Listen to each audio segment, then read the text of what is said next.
तो आज की क्लास की शुरुआत करते हैं। आज का क्लास है क्लॉज और उसके टाइप्स और फंक्शंस।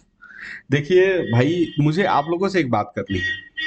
बात क्या करनी है कि देखो यार, कितने दिन हो गए मैंने क्लासेस बंद कर रखी थी। इधर तो मेरे स्वास्थ्य की दिक्कत हुई, उसके बाद मार्च क्लोजिंग आ गया। मतलब बहुत दिनों तक क्लासेस सस्पेंड रही और मुझे खुद बहुत बुरा लगता है। जो सीखने वाले होते हैं ना बच्चे, उनके लिए एक एक दिन काउंट हो रहा होता है। हालांकि हम तो अब जॉब में आ गए, मेरी नौकरी है, तो मुझे थोड़ा सा फर्क नहीं पड़ सकता है, लेकिन फिर भी बहुत फर्क पड़ रहा है। लेकिन वो बच्चे जो इसकी तैयारी कर रहे हैं, उनके लिए ये सारी बातें, मतलब इतना दिन लेट हो जाना, बहुत मतलब मुझे बहुत बुरा फील हो रहा है कि मैं भी अपने तैयारी के फेज में, मैंने भी बहुत लगन से तैयारी करी। मुझे ये सारी बातें समझ में आ रही हैं।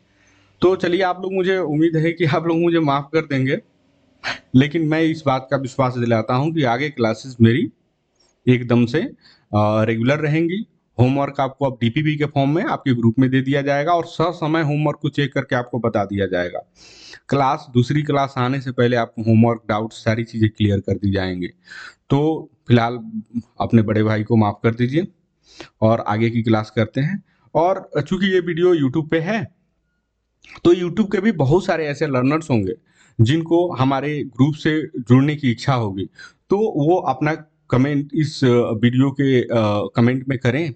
जो भी उनकी बातें होंगी सुनी जाएंगी, और हो सकता है कि अगर वो सीरियस लर्नर्स हैं तो उनको भी ग्रुप में ऐड कर दिया जाए, केवल सीरियस लर्नर्स के लिए। लड़कियों के लिए अलग और लड़कों के लिए अलग ग्रुप्स हैं, है ना। तो अगर आपको ऐसा लगता है कि आपको इस ग्रुप में ज्वाइन करना चाहिए, तो हमें कमेंट करें और बाकी बातें कमेंट में बता दी जाएंगी। ठीक है, आगे बढ़े, हम लोग क्लास की शुरुआत करते हैं। ब्रदर, अभी तक हम लोगों ने क्या देखा? Let me select my pen first, after that will continue. देखो, अभी तक हमने देखा ब्रदर कि ग्रुप ऑफ वर्ड, माने जो शब्द होते हैं ना, उनके जो समूह होते हैं, उनसे तीन चीजें बनती हैं। क्या क्या बनती है? एक तो बनता है हमारा सेंटेंस। दूसरी चीज जो बनती है वो चीज हमारी बनती है फ्रेज। तीसरी चीज जो बनती है वो चीज हमारी बनती है क्लॉज। क्लियर? हमने सेंटेंस के बारे में देख लिया कि सेंटेंस होने की शर्त क्या है, कि आपको एक सब्जेक्ट होना चाहिए और उससे जुड़ा हुआ फाइनाइट वर्ब होना चाहिए। और फाइनाइट वर्ब क्या है, सब्जेक्ट क्या है, ये सारी पीछे की क्लासेस में हमने बहुत डिटेल में पढ़ रखी है। फिर हमने देखा कि फ्रेज, फ्रेज के लिए इन दोनों का होना, मतलब सेंटेंस में होना जरूरी है और फ्रेज में नहीं होना जरूरी है। ये चीजें ये चीजें फ्रेज में नहीं होंगी। क्लॉज में भी क्या है, क्लॉज में भी सब्जेक्ट और फाइनाइट वर्ब का होना जरूरी है। बिना इसके क्लॉज हो नहीं सकता, बिना इसके सेंटेंस हो नहीं सकता। अब अगली बात हम क्या समझते हैं? अगली बात हमारी ये है कि क्या, मतलब अगर सेंटेंस और क्लॉज की सेम कंडीशन है, सेम शर्त है, तो क्या ये दोनों सेम चीज है? नहीं, दोनों सेम चीज नहीं है। थोड़ा सा देखेंगे, उसको सीखेंगे, क्लॉज और सेंटेंस में क्या अंतर होता है। अब अगर हम कहें क्लॉज, तो क्लॉज जो होता है ना, क्लॉज में सब्जेक्ट का होना जरूरी है और फाइनाइट वर्ब का होना जरूरी है, ठीक उसी तरह जैसे सब्जेक्ट में होता है। क्लॉज हमारे दो तरह के हो सकते हैं। अगर सब्जेक्ट और फाइनाइट वर्ब का जो कॉम्बिनेशन बन रहा है, उससे जो मीनिंग निकल रही है, वो बिना किसी के मदद से निकल रही है, मतलब कहीं और किसी सेंटेंस की जरूरत इसे मीनिंग में नहीं हो, मतलब मीनिंग लेने के लिए जरूरत नहीं पड़ रही, तो हम ऐसे क्लॉज को बोलेंगे डीसी, माने, सॉरी, ओहो, आईसी, इंडिपेंडेंट क्लॉज, माने आजाद क्लॉज। ठीक है। अच्छा, जिनको किसी की जरूरत पड़ जाती है उनको हम बोलेंगे डिपेंडेंट क्लॉज, डीसी। अब ये डिपेंडेंट वर्ड को समझिएगा, डिपेंडेंट। ठीक है, जब आपकी नौकरी लग जाएगी तो उस समय आपसे कहा जाएगा कि आप अपनी फैमिली डिटेल बताइए, है ना। और फैमिली डिटेल में आप उन सभी के भी नाम लिखते हैं जो आप पे डिपेंडेंट हैं, है ना। वहां पे आप लिखते हैं कि ये हम पे डिपेंडेंट है, मतलब ये आश्रित हैं, निर्भर हैं आप पर। ठीक है। तो उसी तरह ये डिपेंडेंट क्लॉज जो है ना, आश्रित या निर्भर क्लॉज जो है, वो किसी न किसी चीज पे निर्भर करेगा, किसी सेंटेंस पे निर्भर करेगा, जिससे इसकी मीनिंग कंप्लीट हो सके। ठीक है। अब वैसे ही जैसे आपके जो डिपेंडेंट हैं वो आप पर निर्भर हैं, ऐसा इसलिए आप पर निर्भर है क्योंकि अब आप इंडिपेंडेंट हो गए हैं। अब आपके पास पैसे आ रहे हैं, आप पैसे कमा रहे हैं और बहुत सारी सरकारी सुविधाएं आपको मिल रही है, और ये पैसे और सरकारी सुविधाएं अब इनको भी ट्रांसफर हो जाएंगी। ठीक है। यानी कि मैं ये कहूं कि ये एक डिपेंडेंट क्लॉज किस पर निर्भर रहेगा? इंडिपेंडेंट पे। जब भी डिपेंड करना होता है तो हम उस लोगों पे, उन चीजों पे डिपेंड करते हैं जो लोग इंडिपेंडेंट हैं, जो लोग स्वतंत्र हैं, उन पे ही हम आश्रित हो सकते हैं। अगर वो खुद ही डिपेंडेंट है ना, तो हम उन पर आश्रित कैसे हो सकते हैं? जैसे एक भिखारी दूसरे भिखारी से भीख नहीं मांग सकता। जब भी उसे भीख मांगना होगा तो उस आदमी के पास जाएगा जिसके पास पैसे होंगे। ठीक है। एक छोटी सी बात थी कि डिपेंडेंट क्लॉज डिपेंडेंट किस पे होगा? इंडिपेंडेंट पे होगा। अच्छा, डिपेंडेंट इंडिपेंडेंट का मतलब कहां से आता है? क्योंकि हम मीनिंग पे बात कर रहे होते हैं। क्योंकि कोई क्लॉज अपनी मीनिंग कंप्लीट कर लेता है बिना किसी की मदद से, और डिपेंडेंट क्लॉज जो है ना, किसी की मदद चाहता है। किसकी मदद चाहता है? जो बिना किसी की मदद के अपनी मीनिंग को कंप्लीट कर रहा होता है। क्लियर? अच्छा, इसको हम दो अलग अलग तरह के नाम से जानेंगे। ठीक है। जब ये दो सेंटेंस के में आएगा, मतलब कि एक सेंटेंस के अंदर बहुत सारे सेंटेंस हो, इनके बीच आया होगा इंडिपेंडेंट क्लॉज, तो इसका नाम हो जाएगा प्रिंसिपल क्लॉज। इसका नाम क्या हो जाएगा ब्रदर? Principal clause. ठीक है। अच्छा, अगर ये अकेले आया होगा, एक ही सेंटेंस में अकेले ही आया होगा, तो इसका नाम हो जाएगा सेंटेंस। ये किसका नाम है? सेंटेंस और प्रिंसिपल क्लॉज, ये किसका नाम है? ये इंडिपेंडेंट क्लॉज के ही दो नाम है। क्लियर? अब हम बात करते हैं डीसी यानी डिपेंडेंट क्लॉज का एक और नाम होता है जिसको हम बोलते हैं सब ऑर्डिनेट क्लॉज। मुझे लगता है कि इतना काफी है समझाने के लिए। हम अब डिटेल में एक एक चीज को समझने की कोशिश करेंगे। ठीक है। पहली बात है, व्हाट इज क्लॉज? क्लॉज क्या होता है? कह रहा है कि clause is a group of word that contains, let me change the colour. Okay. कह रहा है कि clause is a group of word that contains. कह रहा है कि क्लॉज जो होता है ना, ये ग्रुप ऑफ वर्ड होता है, माने शब्दों का एक समूह होता है जिसमें एक सब्जेक्ट शामिल होता है और एक फाइनाइट वर्ब शामिल होता है। एक फाइनाइट वर्ब शामिल होता है, केवल वर्ब नहीं, फाइनाइट वर्ब। इसको हमने पढ़ चुका, मैंने पहले पिछले क्लासेस में हमने इसकी कहानी पूरे ढंग से पढ़ चुकी है। ठीक है। तो सेंटेंस में वैसे ही जैसे सेंटेंस में सब्जेक्ट और फाइनाइट वर्ब चाहिए, क्लॉज में भी सब्जेक्ट और फाइनाइट वर्ब चाहिए। अब एग्जांपल बताता है कि मान लीजिए कि एग्जांपल उसने लिखा सी लव पिज्जा, तो सी क्या है? सब्जेक्ट है, लव्स क्या है? हमारा फाइनाइट वर्ब है। क्लियर? तो ये दोनों मिल गए तो ये हमारा बन गया क्लॉज। ठीक है। अब मुझे बताइए कि क्या ये मीनिंग के लिए किसी और पर निर्भर है? तो नहीं, ये डिपेंडेंट तो नहीं है। ठीक है। अच्छा, ये क्या दो तीन सेंटेंस इसमें कहीं दिख रहे हैं क्या? नहीं, अकेले आया हुआ है, तो हम इसका नाम देंगे सेंटेंस। क्योंकि इनडिपेंडेंट क्लॉज के दो नाम निकल के आते हैं, एक नाम आता है प्रिंसिपल क्लॉज और दूसरा नाम आता है सेंटेंस। सेंटेंस हम कब बोलते हैं? जब वो अकेले आता है, और प्रिंसिपल क्लॉज कब बोलते हैं? जब बहुत सारे क्लॉज में वो साथ आता है और इंडिपेंडेंट होता है। ठीक है। तो ये है हमारा क्या? सेंटेंस।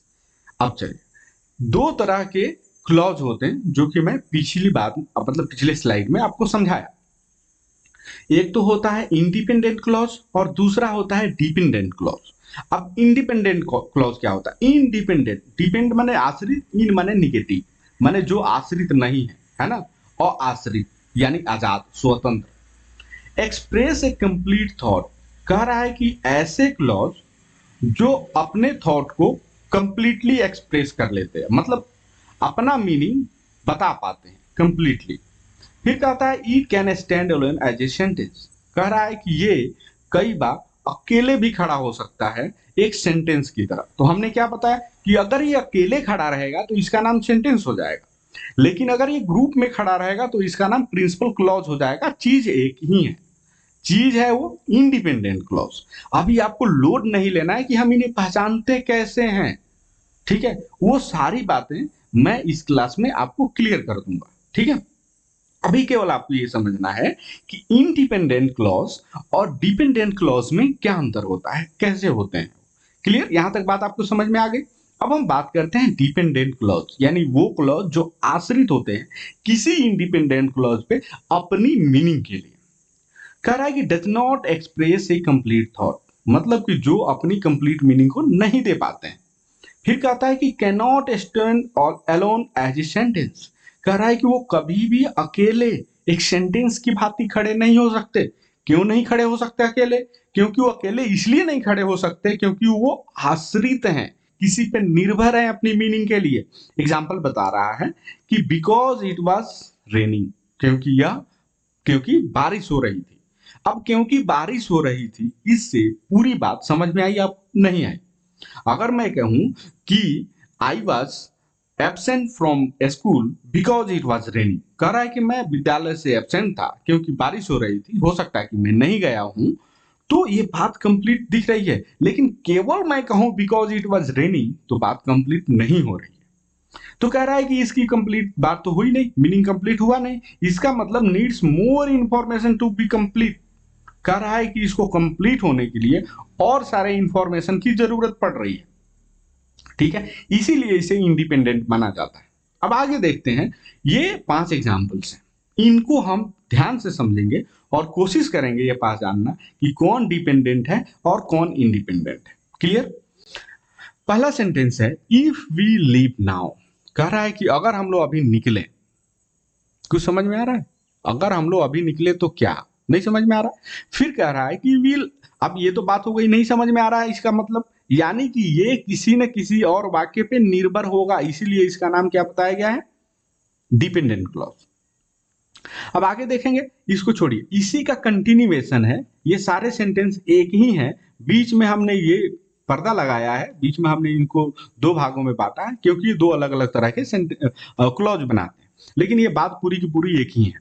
अब एक काम करते हैं, इसको छोड़ते हैं, केवल इसको पढ़ने की कोशिश करते हैं। क्या यहां तक मीनिंग दिख रहा है? क्या we will arrive on time, हम लोग समय पर पहुंच जाएंगे, एकदम मीनिंग आ रहा है।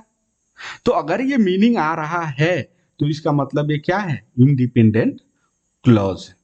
अब पूरे को पढ़े, हम पूरे को पढ़ेंगे। We if we leave now we will arrive on time, कह रहा है कि अगर हम लोग अभी निकले तो हम लोग समय पर पहुंच जाएंगे। कंप्लीट, मीनिंग कंप्लीट हो गया हमारा। ठीक है, तो जिस मतलब इस सेंटेंस में 2 क्लॉज हैं। अच्छा, क्लॉज पहचानने का तरीका क्या है कि यहाँ पे देखिए सब्जेक्ट और यहाँ पे देखिए फाइनाइट वर्ब, यहाँ पर देखिए सब्जेक्ट और यहाँ पर देखिए फाइनाइट वर्ब। क्लियर?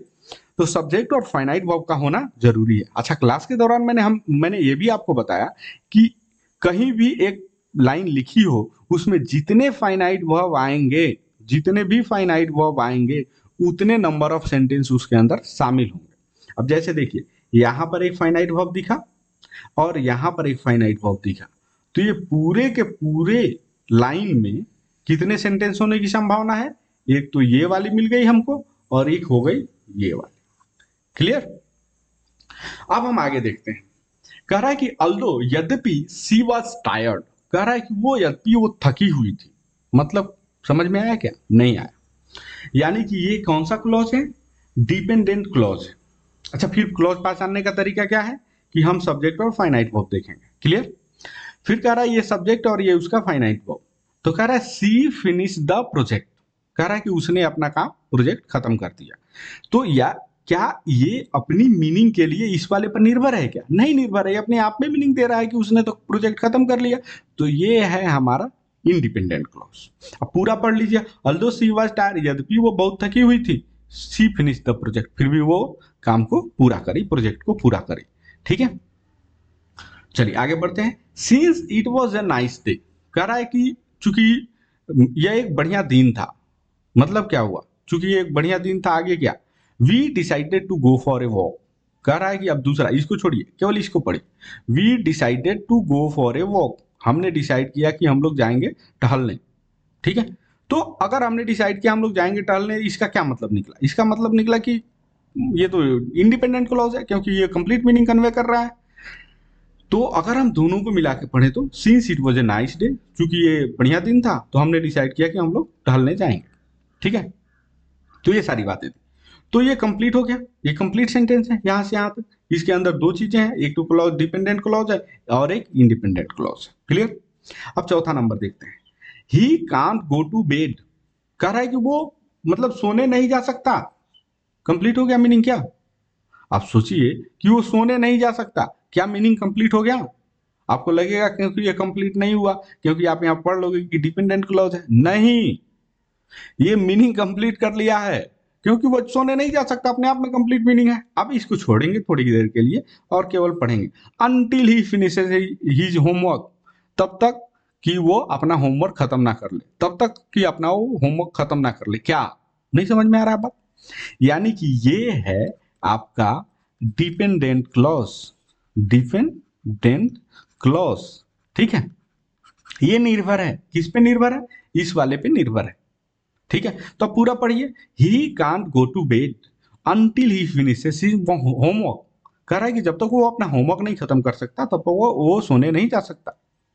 तो ये कंप्लीट था। अब आपके लिए है कि ये पांचवा नंबर आप बताएंगे कि कौन डिपेंडेंट है कौन इंडिपेंडेंट है, कमेंट में। ठीक है, मैं इसको ए लिख देता हूं, मैं इसको बी लिख देता हूं। आप कमेंट में बताएंगे कि ए क्या है और बी क्या है। ठीक है, फिलहाल के लिए मैं आपका ध्यान एक जगह पे आकर्षित करना चाहूंगा, ध्यान दीजिएगा। जहां जहां डिपेंडेंट है वहां वहां सेंटेंस की शुरुआत कैसे हुई है, ध्यान दीजिएगा। यहाँ पे इफ से शुरुआत हुआ है, यहाँ पे अल्दो से शुरुआत हुआ है, यहाँ पे सिन से शुरुआत हुआ है, यहाँ पे अंटिल से शुरुआत हुआ है। तो जो भी डिपेंडेंट क्लॉज होंगे उनमें हुक दिखने को मिलेंगे। ठीक है, सब में नहीं दिखते हैं, लेकिन मोस्ट ऑफ अधिकांश में आपको हुक देखने को मिल जाएंगे। हुक क्या होता है कि एक तरह का कंजंक्शन होता है, एक तरह का क्या होता है? कंजंक्शन। ठीक है, तो कंजंक्शन अभी तो हमने पढ़ी नहीं है, तो बस ऐसे समझ लें कि जब सेंटेंस शुरू होगा तो सब्जेक्ट के पहले एक हुक लगा होगा, एक वर्ड लगा होगा, एक वर्ड लगा होगा, एक वर्ड लगा होगा। यही वर्ड है जो दूसरे सेंटेंस से इस सेंटेंस को जोड़ने का काम करता है, हुक करता है। ठीक है, तो आप इजीली अब पहचान सकते हैं कि कौन डिपेंडेंट है कौन इंडिपेंडेंट है। ठीक है, चलिए अब आगे देखते हैं कि फ्रेज और क्लॉज में क्या अंतर होता है, क्योंकि दोनों ग्रुप ऑफ वर्ड होते हैं। तो देखिए, फ्रेज में हमने क्या बताया, ये group of word that does not have subject and a verb, ये वर्ब नहीं फाइनाइट वर्ब। कह रहा है कि फ्रेज जो होता है ना वो ग्रुप ऑफ वर्ड तो होता है, लेकिन उसमें सब्जेक्ट और उसका फाइनाइट वर्ब तरह का कॉम्बिनेशन नहीं होता। It does not express A complete meaning, इसीलिए कंप्लीट मीनिंग भी नहीं दे पाता। अब एग्जांपल कह रहा है कि अंडर द टेबल। अब इसमें आप मुझे बताइए कि सब्जेक्ट कहाँ है और फाइनाइट वर्ब कहाँ है? नहीं है। तो जब नहीं है तो केवल ये जो ग्रुप ऑफ वर्ड होता है ये क्या हो जाता है? फ्रेज हो जाता है। क्लियर। अब कह रहा है क्लॉज क्या होता है, कह रहा है कि group of word does have the subject and finite verb, जहां सब्जेक्ट और फाइनाइट वर्ब होते हैं। ये कंप्लीट थॉट भी प्रोसेस करता है, कई बार ये इनकम्प्लीट थॉट भी प्रोसेस करता है। इससे मतलब नहीं है, मतलब यह है कि सब्जेक्ट और फाइनाइट वर्ब इसमें होते हैं। क्लियर। अब आगे बढ़ते हैं।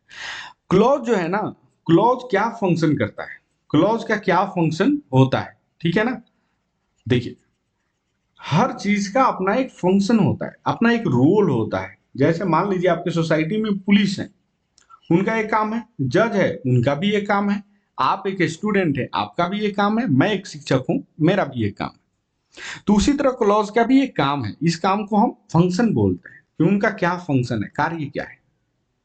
तो एक एक करके कार्य को समझते हैं, फिर इस कार्य को डिटेल में भी समझने की कोशिश करेंगे। पहला कार्य है कि ये एक सब्जेक्ट के रूप में भी काम कर सकता है सेंटेंस में, मतलब क्लॉज एज ए सब्जेक्ट काम कर सकता है। अच्छा, ऐसे क्यों हो रहा है कि क्लॉज एक सब्जेक्ट के रूप में काम कर रहा है? मैंने क्या कहा था कि चाहे वो फ्रेज हो चाहे वो क्लॉज हो, पिछली क्लासेस में मैंने बताया कि वो एक सिंगल यूनिट की तरह काम करते हैं। सिंगल यूनिट माने भले ही इनके अंदर बहुत सारे वर्ड आते हैं, लेकिन ये एक यूनिट, मतलब अगर जब हम काउंट करें इनको तो हम कहेंगे कि ये एक यूनिट है ना। ऐसा क्यों बोल रहे हैं? क्योंकि ये कंप्लीट मीन के एक पार्ट्स ऑफ स्पीच के रूप में काम करेंगे। पार्ट्स ऑफ स्पीच, या तो ये नाउन के रूप में काम करेंगे, या ये एडजेक्टिव के रूप में काम करेंगे, या ये एडवर्ब के रूप में काम करेंगे, या ये वर्ब के रूप में काम करेंगे, है ना। इस तरह से किसी न किसी एक पार्ट्स ऑफ स्पीच के रूप में ये काम करेंगे, इसीलिए इनको एक यूनिट माना जाता है। क्लियर। इतनी बात आपको समझ में आ गई। तो अगर ये एक यूनिट है तो ये सब्जेक्ट के रूप में भी काम कर सकते हैं, ये कॉम्प्लीमेंट के रूप में भी काम कर सकते हैं, ये वर्ब के रूप में भी काम कर सकते हैं फाइनाइट वर्ब, ये ऑब्जेक्ट के रूप में भी काम कर सकते हैं, हाँ कर सकते हैं। लेकिन फ्रेज जो है ये सारा काम कर सकता है, लेकिन क्लॉज की अपनी लिमिटेशंस है। क्लॉज सारा काम नहीं कर सकता, ये वर्ब की तरह काम कर ही नहीं सकता, verb I mean finite verb की तरह ये काम कर ही नहीं सकता। क्लियर? अब आगे बढ़ते हैं, एक एक करके क्लॉज के फंक्शन को सीखते हैं। कह रहा है कि पहला फंक्शन जो है ये सब्जेक्ट की तरह करता है कि एक सेंटेंस लिखा हो, इस सेंटेंस का सब्जेक्ट एक क्लॉज हो। कह रहा है कि फिर ये नाउन को मॉडिफाई करने का काम कर सकता है। तो नाउन को कौन मॉडिफाई करता है? एडजेक्टिव। मैंने क्या बताया कि नाउन के बारे में जो भी बातें कोई बताता है तो एडजेक्टिव हो जाता है। तो कह रहा है कि ये क्लॉज जो होते हैं ना, वो नाउन को मॉडिफाई करने का काम करने लगेंगे तो ये एडजेक्टिव क्लॉज हो जाएंगे। फिर कह रहा है कि ये वर्ब को मॉडिफाई करने का काम करेंगे तो ये क्या हो जाएंगे? एडवर्ब क्लॉज हो जाएंगे। कह रहा है कि कई बार ये रिलेशनशिप यानी संबंध बताने का काम करेंगे, जैसे दो आ गए है ना, उनमें से जैसे एग्जांपल बताता हूं। एग्जांपल ये हो गया आपका, if you leave now you will arrive on time. तो आप देखोगे कि इसका और इसका रिलेशनशिप मतलब संबंध बताने का काम कर रहा है ये, ठीक है। तो मैं आगे डिटेल उसको समझाऊंगा कैसे इस संबंध को बता पा रहा है। तो उसको हम बोलेंगे सबऑर्डिनेट क्लॉज, है ना। आगे बढ़ते हैं। पहला है कि क्लॉज एक सब्जेक्ट की तरह काम कर सकता है, ठीक है। इस पे बात करते हैं। कह रहा है clause can function as the subject of the sentence. कह रहा है कि ये सब्जेक्ट के रूप में काम कर सकता है। अब एग्जाम्पल क्या बोलता है कि देखिए आप सबसे पहले इस सेंटेंस के अंदर ये कोशिश करिए कि कहाँ फाइनाइट वर्ब है और कहाँ है ना सब्जेक्ट है। तो सबसे पहले हम चेक करते हैं कि ही चूंकि प्रोनाउन है तो ये सब्जेक्ट होगा, है ना। सेड ये हमारा फाइनाइट वर्ब है, लेकिन हमको मिला सरप्राइज्ड, है ना, ये भी एक फाइनाइट वर्ब है ना। तो दो फाइनाइट वर्ब कैसे दिख रहे हैं? यानी कि इसमें घोटाला है, यानी इसमें अलग अलग दो तरह के सेंटेंस एक साथ जोड़े हुए हैं। एक तो सेंटेंस है ही सेड और दूसरा है ये पूरा का पूरा व्हाट इज सरप्राइज्ड। तो दो सेंटेंस इसमें घुसे हुए हैं, ठीक है। तो कैसे घुसे हुए हैं ये देखते हैं। कह रहा है कि देखिए यहाँ पे हुक आ गया, तो आपको हुक आ गया तो इसका मतलब क्या है? ये डिपेंडेंट क्लॉज है, ठीक है। अगर वर्ड को हटा दें तो ये पूरा का पूरा क्या है? एक सेंटेंस है ना। तो ये हुक है, इसी वजह से इंडिपेंडेंट है। तो कह रहा है कि मान लीजिए कि सरप्राइज्ड मी, समझिए कि किसी ने आपको सरप्राइज कर दिया, तो आप ये कहते हो कि भैया क्या, व्हाट सरप्राइज्ड व्हाट सरप्राइज्ड मी, मुझे किस चीज ने सरप्राइज किया। तो कह रहा है कि व्हाट इज सेड, जो उसने कहा, जो बात उसने कही उस बात ने मुझे सरप्राइज कर दिया। यानी कि ये पूरी की पूरी बात क्या है? हमारी सब्जेक्ट है, ठीक है। तो सब्जेक्ट के रूप में हमारे सामने क्या आता है? व्हाट इज सेड आता है। इसमें क्या है? सब्जेक्ट है अपना, है ना। क्या इसमें ये फाइनाइट वर्ब है अपना? हाँ है। ये रहा सब्जेक्ट और ये रहा फाइनाइट वर्ब। तो कह रहा है कि सब्जेक्ट के रूप में काम तो कर रहा है, लेकिन इसके अंदर खुद अपना सब्जेक्ट और फाइनाइट वर्ब, इसीलिए ये क्या है? क्लॉज है। क्लियर? अब एक बात मुझे बताइए कि सब्जेक्ट के रूप में तो दो ही चीजें काम कर सकती हैं, या तो नाउन काम कर सकता है या तो प्रोनाउन काम कर सकता है। हमने कहा कि प्रोनाउन का लक्षण खराब है क्योंकि ये किसी और के साथ आता नहीं है, मतलब ये अपने साथ एडजेक्टिव वगैरह को लेकर चलने की कोशिश नहीं करता, ठीक है। मतलब एट्रीब्यूटिव रूप में, मतलब इसके आसपास में एडजेक्टिव नहीं दिखेंगे। तो कह रहा है कि फिर तो ये फ्रेज और क्लॉज होने से भी रहा, हाँ, ये ना तो फ्रेज क्लॉज हो फ्रेज में जाएगा और ना ही ये क्लॉज में जाएगा। तो क्या होगा? तो ये बस एक नाउन ही है जो क्लॉज के रूप में भी है और फ्रेज के रूप में भी है। तो हमें कह रहा है कि ये व्हाट इज सेड ये सब्जेक्ट के रूप में अगर काम कर रहा है तो ये कौन सा क्लॉज है? ये कौन सा क्लॉज है? निरंजन, अभी हम लोग वही क्लास कर रहे हैं, ठीक है, पढ़ा रहे हैं, फिर फोन करते हैं, ठीक है। हाँ, तो अभी sorry for disturbing you. What is said, ठीक है, ये जो है ना व्हाट इज सेड ये सब्जेक्ट है। तो हम ये पूछना चाहते हैं कि ये कौन सा पार्ट्स ऑफ स्पीच है। तो पार्ट्स ऑफ स्पीच सब्जेक्ट का दो ही होता है, नाउन या प्रोनाउन। नाउन तो अकेले आता है। तो ये बहुत सारे शब्द इसमें आए हुए हैं, इसका मतलब ये है क्या है, ये नाउन क्लॉज है। कौन सा क्लॉज है, नाउन क्लॉज। क्लियर। अगर क्लॉज के रूप में ये फंक्शन कर रहा है तो क्या बन रहा है, नाउन क्लॉज बन रहा है। आगे बढ़े, ये है आपके क्लॉज एज ए सब्जेक्ट के एग्जाम्पल। जैसे देखिए तो ये हमारा फाइनाइट वर्ब, और इस फाइनाइट वर्ब के पूरी की पूरी बात subject. How the accident happened, तो ये एक्सीडेंट जो है ना, एक मिनट एक मिनट, ये जो एक्सीडेंट जो है ना ये सब्जेक्ट है, और ये हैपन जो है ना ये फाइनाइट वर्ब है। क्लियर। तो how the accident happened is still unclear, मतलब what is still unclear, what is still unclear, तो आपको पता चलेगा हाउ द एक्सीडेंट हैपेंड, जैसे दुर्घटना हुई वो अभी तक अनक्लियर है, किसी को पता नहीं है कि ये कैसे हुआ, अस्पष्ट है। तो ये पूरी की पूरी बात एज ए सब्जेक्ट काम कर रही है। तो इसमें अपना ये मतलब एक हाउ द एक्सीडेंट हैपेन, ये पूरा का पूरा सब्जेक्ट है किसी सेंटेंस का, लेकिन जब इसके अंदर आप घुसते हैं तो पता चलता है इसका अपना सब्जेक्ट और फाइनाइट वर्ब है। इसका मतलब ये भाई साहब क्लॉज है। तो क्लॉज है तो कौन से क्लॉज है, तो ये नाउन क्लॉज है, नाउन क्लॉज है। क्लियर। ठीक उसी तरह why she left the room is a mystery, उसने रूम क्यों छोड़ा, एक रहस्य है। ठीक है। व्हाट यू सेड, ये सब्जेक्ट है, मेड हिम एंग्री, तुमने जो कहा उसने उसे एंग्री कर दिया। ठीक है, तो ये भी नाउन क्लॉज है। ठीक है, बाकी चीज आप समझ सकते हैं। आगे कह रहा है कि क्लॉज मॉडिफाई से नाउन, कह रहा है कि क्लॉज जो है ना एज ए नाउन तो काम कर रहा था पीछे, हमने क्या देखा कि क्लॉज यहां नाउन की तरह काम कर रहा है, तभी तो सब्जेक्ट है। कह रहा है कि नाउन की तरह काम तो करता ही है, ये नाउन को मॉडिफाई करने का भी काम कर लेता है, मतलब ये एडजेक्टिव की तरह काम करता है। कह रहा है clause can act as an adjective, कह रहा है क्लोज जो है ना एक एडजेक्टिव की तरह काम कर सकता है। एंड मॉडिफाई ये नाउन, कह रहा है कि नाउन को के बारे में भी बता सकता है by providing more information about it. कह रहा है कि क्यों, क्योंकि ये बहुत सारा इंफॉर्मेशन नाउन के बारे में हमें बता देता है। एग्जाम्पल के लिए पहला है द बुक, मान लीजिए ये एक नाउन है, मान क्या लीजिए नाउन ही है, बुक क्या है, नाउन है, किसी भी चीज का नाम नाउन होता है। तो कह रहा है आगे लिखता है that borrowed from the library, कह रहा है कि ये किताब जो लाइब्रेरी से उधार ली गई थी इज इंटरेस्टिंग, ये रोचक है। तो अभी तो आप देखोगे कि ये हमारा फाइनाइट वर्ब, और इसके लिए हम सब्जेक्ट की कोशिश कर रहे थे ढूंढने के लिए, सब्जेक्ट कहाँ है, तो आप देखोगे कि ये सब्जेक्ट बुक है, द बुक इज इंटरेस्टिंग। लेकिन इस बुक के बारे में और इंफॉर्मेशन हमें ऐड करना था, तो हमने ये एक छोटी सी बात यहां लिख दी।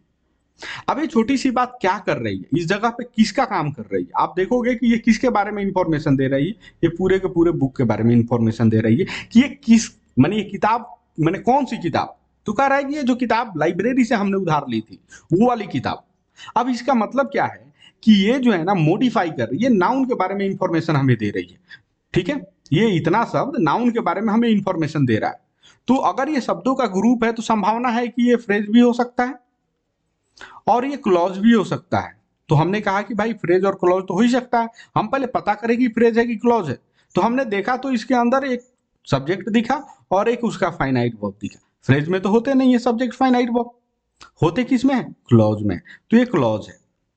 अच्छा इसका काम क्या है, इसका काम है नाउन को मॉडिफाई करना, इसलिए हम इसको क्या बोल सकते हैं, एडजेक्टिव क्लॉज।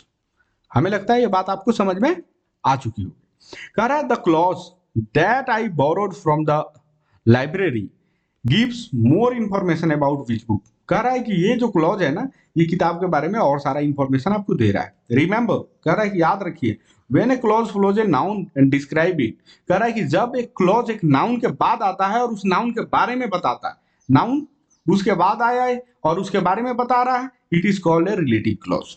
ध्यान रखिएगा इस क्लॉज को हम क्या कहते हैं, रिलेटिव क्लॉज भी बोलते हैं। ठीक है, तो ब्रेन स्टॉर्मिंग नहीं करनी है, ये रिलेटिव क्लॉज क्या है ना, बस ध्यान रखना है कि एडजेक्टिव की तरह जो काम करते हैं उन्हें हम एडजेक्टिव क्लॉज कहते हैं, और एडजेक्टिव क्लॉज को भी एक अलग नाम से जानते हैं, रिलेटिव क्लॉज। ठीक है, चलिए क्लॉज मॉडिफाइंग नाउन, कह रहा है कि क्लॉज जो है ना नाउन को मॉडिफाई करते हैं, अभी जो हमने पढ़ा उनको हम क्या बोलते हैं, एडजेक्टिव क्लॉज। और उसी एडजेक्टिव क्लॉज के ये सारे 5 एग्जांपल्स हैं। क्लियर। पहला एग्जांपल है the friend who help me, तो ये क्या कर रहा है, पहले नाउन ये है हमारा, नाउन ये है हमारा, नाउन ये है हमारा, है ना। इस नाउन के बारे में ये आया हुआ है, who help me, the friend who help me. कह रहा है कि फ्रेंड, कौन फ्रेंड, जो फ्रेंड ने मेरी मदद की, इज मूविंग अवे, वो आज हमसे दूर जा रहा है। ठीक है, तो तुम देखोगे कि ये हु हेल्प मी जो क्लॉज आया हुआ है, ये किसके बारे में इंफॉर्मेशन दे रहा है, फ्रेंड के बारे में। कौन सा फ्रेंड, जो मुझे छोड़ दिया। तो ये हु हेल्प मी जो क्लॉज है, ये हमारा एडजेक्टिव क्लॉज है, रिलेटिव क्लॉज है ना। एडजेक्टिव क्लॉज भी है और रिलेटिव क्लॉज भी। क्लियर। कह रहा है कि there is the house that I grew up in. कह रहा है कि देयर इज द हाउस, एक घर है। कह रहा है कि यही वो घर है जहां मैं बड़ा हुआ। तो ये दैट आई ग्रीव अप, ये हाउस के बारे में है। कह रहा है कि जहां मैं बड़ा हुआ, जहां मैं बड़ा हुआ। तो ये क्लॉज जो है ना, ये एडजेक्टिव क्लॉज। फिर कहता है कि द मूवी, कौन सी movie, which was really funny. कह रहा है कि सच में जो बहुत मजाकिया थी, मेड एवरीवन लाफ, उसने सभी को हंसा दिया। तो विच वॉज रियली फनी, जो एकदम माने मजाकिया मूवी थी, तो हंसी मजाक वाली मूवी थी। तो किसके बारे में इंफॉर्मेशन है, ये मूवी के बारे में। तो मूवी क्या है, नाउन है। तो नाउन के बारे में कोई इंफॉर्मेशन दे रहा है तो कौन सा हुआ, एडजेक्टिव हुआ। तो ये एडजेक्टिव क्लॉज है। फिर हमने बताया कि ग्रुप ऑफ वर्ड देख के परेशान मत होना, ये फ्रेज भी हो सकता है और ये क्लॉज भी हो सकता है। फ्रेज भी हो सकता है और क्लॉज भी हो सकता है। अंतर क्या है, फ्रेज में जो है ना, देखो तो सब्जेक्ट और फाइनाइट वर्ब, लेकिन क्लॉज में ये नहीं, सॉरी फ्रेज में ये नहीं दिखता, ये क्लॉज है। ठीक है, बाकी दो एग्जांपल आप समझ सकते हैं। आगे बढ़े। कह रहा है क्लॉज जो है ना, वो वर्ब को भी मॉडिफाई करने का काम करता है। जो नाउन को मॉडिफाई करे वो एडजेक्टिव, और जो वर्ब को मॉडिफाई करे वो एडवर्ब, वो एडवर्ब। क्लियर। जो नाउन को मॉडिफाई करे वो एडजेक्टिव, जो वर्ब को मॉडिफाई करे वो एडवर्ब। और एडवर्ब के बारे में हमने क्या बताया कि सबसे आसान तरीका है पता करने का, आप व्हेन, वेयर, हाउ, कोई काम कैसे हो रहा है, हालांकि मेथड की बात हो रही है। ठीक है, हाउ। ठीक है, इसके अलावा हमने कहा कि एल वाई लगा हो, वो तो किसी एक शब्द में लगा होता है, उसे पता चल जाता है। ठीक है, इसके अलावा वाई, पर्पज, अगर ये उद्देश्य बता रहा हो, टाइम, वेन तो टाइम ही बताता है। तो ये सारी बातें जो है ना, एक एडवर्ब को पहचानने में बहुत काम आती हैं। पहले मैंने इस बारे में सारी बातें कर चुकी। अब हम बात करते हैं कि ये clause that can act an adverb. कह रहा है कि ये क्लॉज जो है ना, वो एक एडवर्ब की तरह काम कर सकता है and modify a verb by providing more information about time and place. कह रहा है कि वो मतलब कि जो वर्ब होता है ना, उसके समय और स्थान के बारे में ये जानकारी बता करके, है ना, हमें इंफॉर्मेशन देता है कि ये वर्ब क्या है ना। यानी कि ये एक एडवर्ब है। ठीक है, यानी कि जो वर्ब के बारे में इंफॉर्मेशन बताएगा वो क्या होगा, एडवर्ब होगा। तो चाहे वो फ्रेज बताए, अगर फ्रेज ही वर्ब के बारे में इंफॉर्मेशन दे रहा है तो क्या कहलाएगा, एडवर्ब फ्रेज। क्लॉज बता रहा है तो क्या कहलाएगा, एडवर्ब क्लॉज। ठीक है, अगर एक वर्ड बता रहा है तो वो एडवर्ब कहलाएगा। क्लियर। कह रहा है कि एग्जांपल देखते हैं, आई डिड माई होमवर्क, मैंने अपना होमवर्क किया। तो कह रहा है आफ्टर आई गॉट होम, जब मैं मतलब घर गया। तो जब मैं घर गया तब मैंने होमवर्क किया। तो कह रहा है कि व्हेन, कब हमने होमवर्क किया। तो कह रहा है कि आफ्टर आई गॉट होम, जब मैं घर गया तब किया। तो ये किसका जवाब है, व्हेन का जवाब है। हमने क्या बता रखा है, ये सारी चीजें वर्ब से जुड़ी हुई होती हैं। ये वर्ब के एट्रीब्यूट्स हैं। अभी थोड़ी सी ये सब पे ध्यान नहीं देंगे, एट्रीब्यूट्स हम लोग जब अगले सेशंस में, मतलब 2-3 और क्लासेस होंगी, उसके बाद हम लोग पढ़ेंगे पार्ट्स ऑफ स्पीच। तो सारे पार्ट्स ऑफ स्पीच के फंक्शन, एट्रीब्यूट्स और कैरेक्टरिस्टिक्स, इन सभी चीजों पे काम करेंगे। फिलहाल के लिए आप ऐसे ही जानिए कि जो वर्ब के बारे में बता रहा होता है, जैसे वेन, वेयर, हाउ, एल वाई और वाई के जवाब होते हैं, उनको हम बोलते हैं एडवर्ब। तो अभी किसका जवाब मिला हमें, वेन का जवाब। तो ये पूरा का पूरा सीन जो है ना, ये एडवर्ब है। लेकिन ये एडवर्ब है तो क्या है, एडवर्ब एक शब्द तो है नहीं कि हम केवल एडवर्ब करके बाहर निकल जाए। ये एक से ज्यादा शब्द है यहाँ, तो हम केवल एडवर्ब करके बाहर नहीं निकल सकते। हमें यहाँ पे ये पता करना होगा कि ये फ्रेज है कि क्लॉज है। तो हमें मिला आई और गॉट, फाइनाइट वर्ब और सब्जेक्ट। तो फाइनाइट वर्ब और सब्जेक्ट किस में होते हैं, केवल क्लॉज में। तो ये क्लॉज है। यानी कि ये कौन सा क्लॉज है, तो ये एडवर्ब क्लॉज है, ठीक है, क्लियर। कह रहा है the clause after I got home tells when का जवाब दे रहा है I did my homework, when मैंने अपना काम किया, तो वेन का जो जवाब दे रहा है वो एडवर्ब है, इसकी बात हमने कर रखी है। ये रहे 5 एग्जाम्पल आपकी, ठीक है। कह रहा है आई वेटेड, मैंने इंतजार किया, अंटिल ही फिनिश ईटिंग, कह रहा है कि मैंने इंतजार किया जब तक वो खाना नहीं खा लिया, ठीक है। तो कह रहा है कि यहां पे जवाब है हाउ लॉन्ग, है ना, हाउ लॉन्ग, ठीक है, या व्हेन, माने ये टाइम को ही बताने की बात है, टाइम को ही बताने की बात है, टाइम ही बताया जा रहा है, टाइम ही बताया जा रहा है, कब तक वेट किया, तो ये है एडवर्ब, ठीक है। तो अब ये एडवर्ब जो है ना, इसको हम कह सकते हैं adverb clause. We are leaving, कह रहा है कि हम लोग जा रहे हैं, because the weather is bad, तो अभी यहाँ पे वाई का जवाब है, क्यों, हम लोग क्यों जा रहे हैं, क्योंकि मौसम ठीक नहीं है, मौसम खराब है, अब जाना ही पड़ेगा, तो ये कौन सा क्लॉज है, एडवर्ब क्लॉज है। कह रहा है आफ्टर सी कॉल्ड, कह रहा है उसके कॉल करने के बाद ही चेंज्ड हिज माइंड, कह रहा है उसके फोन करने के बाद ही चेंज हिज माइंड, उसने अपना मन बदल दिया, ये तो इसने अपना पूरा मन बदल दिया, पूरी की पूरी चीज तो एक सेंटेंस है ना। इसके पहले इधर वाली बात आप समझिए, इधर वाली बात, इधर वाली बात, इधर वाली बात, इधर वाली बात, ठीक है, आफ्टर ही सी कॉल्ड, है ना। तो कह रहा है कि कब उसने वेन कब उसने अपना माइंड चेंज कर दिया, तो कह रहा है कि जब उसने, उस लड़की ने उसे कॉल किया, आफ्टर सी कॉल्ड, तो ये टाइम बता रहा है, टाइम, तो ये क्या है, एडवर्ब क्लॉज है, एडवर्ब क्लॉज है। फिर आपके ये दिमाग में आ रहा होगा, हाँ वो तो बात आप बोले थे कि हुक होता है, क्या हुक होता है, देखो तो, until, because, after, wherever, since, ठीक है। इसका क्या मतलब हुआ, इसका मतलब हुआ कि ये सब डिपेंडेंट क्लॉज है, हाँ डिपेंडेंट क्लॉज है, हम फंक्शन पढ़ रहे हैं, हम क्या पढ़ रहे हैं, फंक्शन, क्यों फंक्शन कैसे करते हैं, वो तो हमें ऐसे पहचानते थे कि कौन कौन क्लॉज है, वो तो उनका आइडेंटिफिकेशन था, लेकिन हम वो फंक्शन पढ़ रहे हैं उनका, ठीक है। चलिए, तो ये इंडिपेंडेंट क्लॉज के ही फंक्शन हम देख रहे हैं, डिपेंडेंट क्लॉज के तो कोई फंक्शन नहीं होते, सेंटेंस में होते हैं, वो सेंटेंस का मेन फ्रेम बनाते हैं। मेन फ्रेम का मतलब ऐसे है कि मान लीजिए कि एक ट्रेन है ना, एक ट्रेन है। अच्छा, कभी आपको एक मौका मिला ऐसा देखने के लिए कि एक ट्रक है, आगे इंजन है और पीछे ये सारी चीजें फ्रेम है, इसके ऊपर बॉडी में कुछ नहीं है ना, केवल चक्के हैं और ऐसा ट्रक जा रहा है, तो ठीक इसी तरह का सेंटेंस होता है, इसी सेंटेंस पर लगते हैं कॉम्प्लीमेंट, इस सेंटेंस पर लगते हैं ऑब्जेक्ट, इस पर लगेंगे फ्रेज, इस पर लगेंगे क्लॉज, इस पर लगेंगे और सारी बातें, है ना। सेंटेंस बस इतना ही होता है, ये अंदर जो है सब्जेक्ट और नीचे चलने वाला है फाइनाइट वर्ब, मतलब एकदम समझिए कि टू कॉपी वही बात है, एग्जैक्ट। उस ट्रक के ऊपर हम जितना बॉडी वॉडी बनाते हैं ना, वो सारी बात यही सब तो है, कि कभी हम ऑब्जेक्ट जोड़ दिए, कभी कॉम्प्लीमेंट जोड़ दिए, कभी हम कोई फ्रेज जोड़ दिए, कोई क्लॉज जोड़ दिए, तो ऐसे करके वो सेंटेंस हम बढ़िया बना लेते हैं। लेकिन सेंटेंस एक्चुअल में केवल वर्ब और फाइनाइट वर्ब से ही, सॉरी सब्जेक्ट और फाइनाइट वर्ब से ही चलती है। क्लियर, आगे बढ़ते हैं, ठीक है। कह रहा है कि एक मिनट, कह रहा है the clause after got home, कह रहा है कि कहा गया, अच्छा ये पिछले चीजों में कॉपी पेस्ट हो गया, ठीक है, ये छोड़िए, इसको छोड़िए, ये पिछले चीज का कॉपी पेस्ट आ गया, ठीक है। तो ये सारी बातें थी, अब हम देखते हैं एक बार के लिए, हम फिर से रिवाइंड कर लेते हैं चीजों को, ठीक है।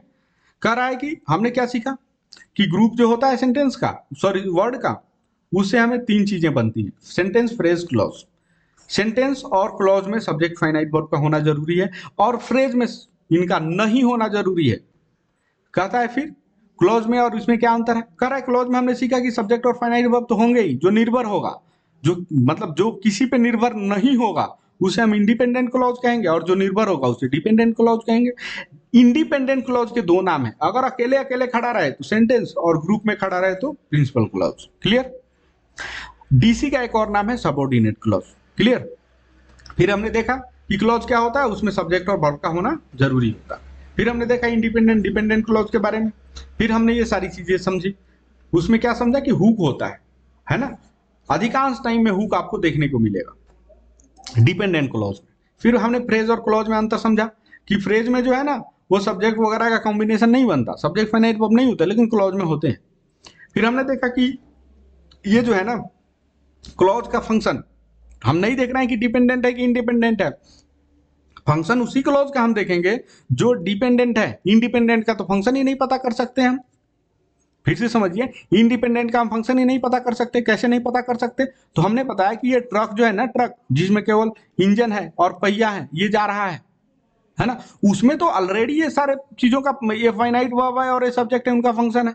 लेकिन बाकी जो चीजें ला दोगे उनके फंक्शन तो बताओगे ना कि ये किस काम के लिए आ रहे हैं। तो जो सेंटेंस के फ्रेम पर एक्स्ट्रा लाती जाती है चीजें, उनके फंक्शन हमें जानने जरूरी होते हैं, क्योंकि वो सेंटेंस में क्या काम कर रहे होते। ये तो पहले से ट्रक काम कर रहा है ना, ये ट्रक पहले से काम कर रहा होता है।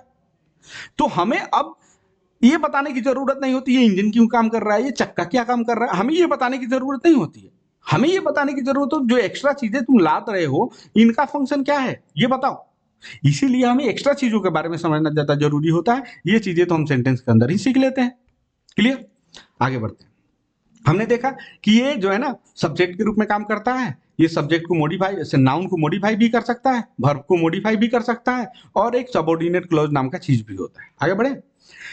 सब्जेक्ट, सब्जेक्ट केवल नाउन हो सकता है ना, प्रोनाउन भी तो हो सकता है, लेकिन प्रोनाउन वो ग्रुप में नहीं आता है, उसकी ये लक्षण खराब है।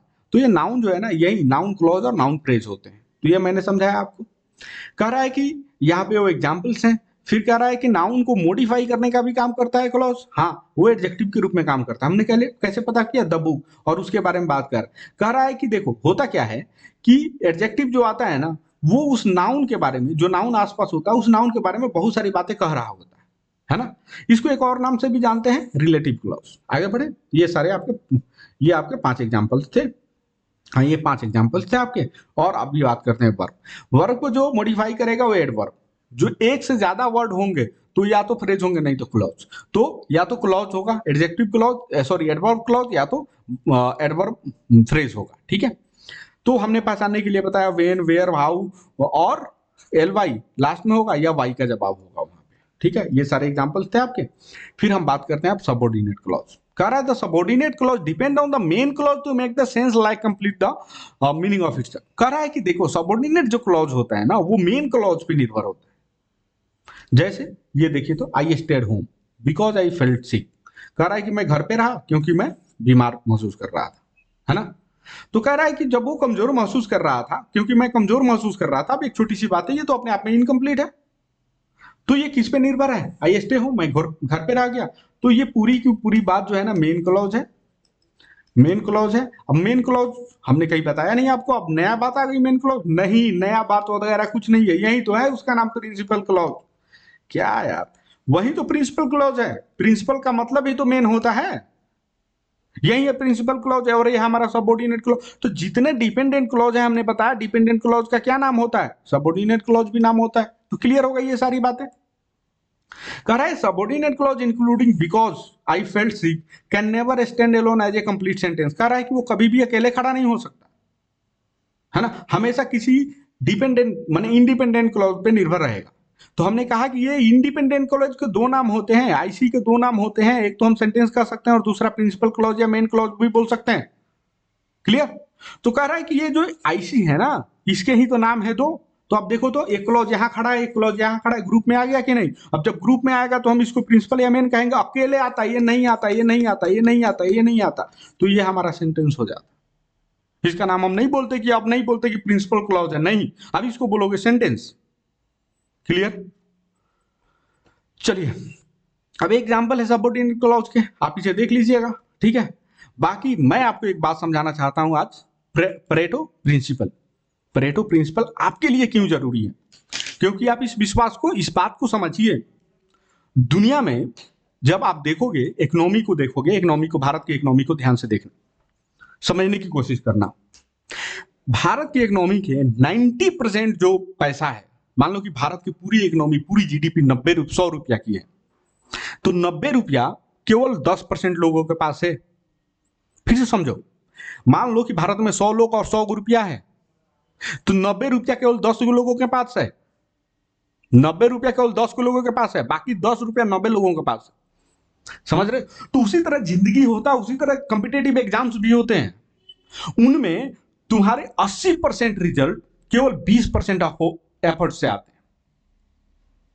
मतलब तुम्हें सिलेक्ट करना होगा वो कौन से 20 टॉपिक हैं, वो कौन से 20 चीजें हैं जो तुम्हारे 80% रिजल्ट को जनरेट करती हैं। अगर तुम इस चीज को अभी नहीं समझे तो तुम रिपीटर्स हो जाओगे, कई बार एग्जाम दोगे और तुम्हारा एग्जाम हर बार क्वालिफाई नहीं होगा, हर बार तुम्हें जॉब से थोड़ी सी बात मार्जिन से रह जाओगे। हो सकता है कभी प्री ना हो सकता है कभी मेंस ना हो। तुम्हें ये बात बहुत बहुत जरूरी है, ये बात समझना कि जिंदगी के 80% रिजल्ट केवल 20% चीजों पे ही निर्भर होता है। तुम्हें वो खोजना है कौन से 20%, कौन से वो 20% है, तुम्हें खोजना है। यही तो है तैयारी। तुम्हें सबसे पहले खोजने हैं वो 20% और जान लगा देनी है उस 20% पे, ठीक है। और तुम्हारे हेल्प के लिए मैं ये बता देता हूं, जिनमें से अंग्रेजी सबसे प्रमुख चीज है, सबसे मेन चीज है अंग्रेजी, ठीक है। चलिए, और अंग्रेजी में भी तुम बोलते हो ना कि वोकैब है, ग्रामर है, ये है वो है, सबसे ज्यादा चीज है अंग्रेजी के टेक्निक्स को समझना, है ना। यानी कि मैकेनिक्स ऑफ इंग्लिश उसको बोलते हैं, जिसको मैं अभी तुम्हें पढ़ा रहा हूं ना, this is called mechanics of English. मैंने इंग्लिश काम कैसे करती है, how English works. This is not only A grammar, not only grammar, this is real mechanics. एक इंजन की भांति अंग्रेजी काम करती है। अगर तुम ये समझ लोगे ना कि इंग्लिश कैसे काम कर रही है, कौन पुर्जा कैसे काम कर रहा है, किस पुर्जे का क्या महत्व है, तो तुम्हें कभी भी कंप्रीहेंशन, कभी के ग्रामर के रूल्स को रखने की जरूरत नहीं पड़ेगी। इवन कई दफा तो तुम्हें वोकैब की भी जरूरत नहीं पड़ेगी। कारण क्या है कि तुम्हें पता होता है कि ये शब्द, अच्छा ये नाउन है, अच्छा हाँ ये एडजेक्टिव है, ये प्रोनाउन है, यहां के बाद क्या आएगा तुम्हें पता होता है। और ऑप्शन देख के तुम्हें पता चला था अच्छा इसमें तो ये वाला वर्ब फॉर्म आएगा, इसमें तो ये वाली चीजें आएंगी। कई बार हम नहीं जानते हैं तब भी हमारा काम चल जाता है। लेकिन हाँ, वोकैब जरूरी होता है। मैं ये नहीं कह रहा कि वोकैब नहीं पढ़ना है, एकदम मजे से पढ़ना है, बहुत पढ़ना है, एकदम लगा के दम लगा के पढ़ना है। लेकिन सबसे ज्यादा जरूरी क्या है, सबसे ज्यादा जरूरी है मैकेनिक्स को समझना, how English works, the most important thing to understand, ठीक है। चलिए, अगली क्लास हमारी होने वाली है टाइप्स ऑफ सेंटेंसेस में, लेकिन केवल पर्पस के आधार पर हम देखेंगे। इसके बाद हमारा सेंटेंस का टाइप होगा, वो होगा स्ट्रक्चर के आधार पर, ठीक है। तो चलिए अगली क्लास का हम इंतजार करते हैं, फिर हम मिलते हैं। इंतजार क्या करते हैं भाई, कल ही मिलेगा क्लास हो, ठीक है। अभी क्लासेस अब लेट नहीं होने वाली, लगातार मैं करूंगा, है ना। जब तक मैं हूं, जब तक हूं मतलब जब तक मेरी स्वास्थ्य खराब नहीं हो जाती। भगवान से मनाओ कि मेरा स्वास्थ्य बढ़िया रहे। मैं जब तक ठीक हूं तब तक क्लासेस आती रहेंगी, और ठीक हूं क्या, मैं हमेशा ठीक ही रहता हूं ब्रदर। थोड़ी सी इधर समस्या थी। फिर मिलते हैं इसी जोश और उमंग के साथ अगले क्लास में। फिलहाल के लिए राम राम। ये सारी चीजें आपको ग्रुप में डाल दी जाएंगी, है ना, क्लास के पीडीएफ वगैरह, और आपके होमवर्क भी क्लास में आपको डाल दिए जाएंगे। थैंक यू, धन्यवाद, बाय बाय।